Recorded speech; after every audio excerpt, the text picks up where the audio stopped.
Installation steps. First, introduce the prepared wire, pre-insulated sleeve, MJPT70, electric hydraulic crimping tool, wire stripper.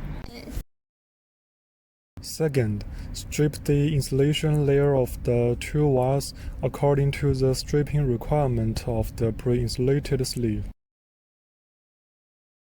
Third, insert wire into one end of the pre-insulated sleeve. Be sure the wire is fully inserted.